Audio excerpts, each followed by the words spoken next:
We may be going back to that, by the way. But in a way, good, because when I read things like the foundations of capitalism are shattering, I'm like, maybe we need that. Maybe we need some time where we're walking around with a donkey with pots clanging on the sides.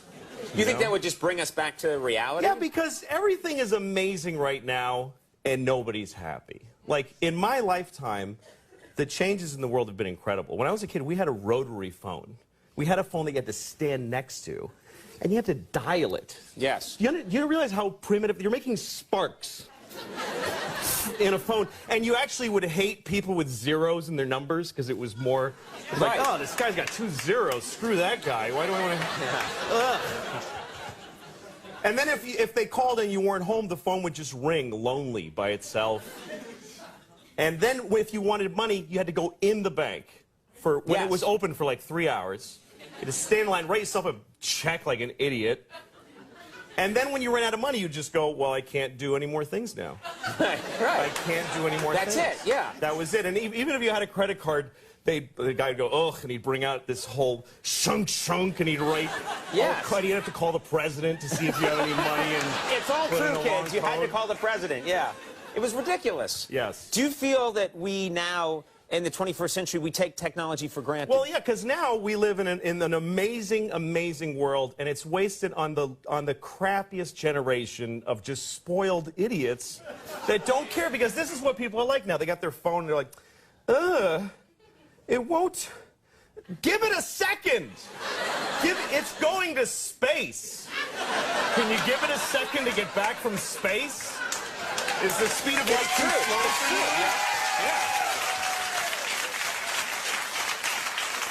I was on an airplane, and there was internet, high-speed internet on the airplane. That's the newest thing that I know exists. And I'm sitting on the plane, and they go, open up your laptop, you can go on the internet. And it's fast, and I'm watching YouTube clips. I'm in an airplane.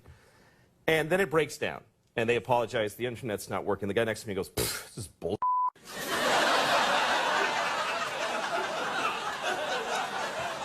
Like, how quickly the world owes him something he knew existed only 10 seconds ago. Right. And on planes,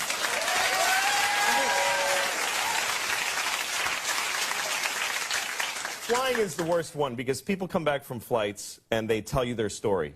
And it's like a horror story. They act like their flight was like a cattle car in the 40s in Germany. That's how bad they make it sound. Right. They're like, it was the worst day of my life. First of all, we didn't board for 20 minutes. Right. And then we get on the plane, and they made us sit there on the runway for 40 minutes. We had to sit there. Oh, really? What happened next? Did you fly through the air incredibly like a bird? Did you partake in the miracle of human flight, you non-contributing zero, that you got to fly? You're flying! It's amazing. Everybody on every plane should just constantly be going, oh my God! Wow! Yes! You're flying. You're sitting in a chair in the sky. Yes. Yeah, he's right. Now, Louis... But it doesn't go back a lot.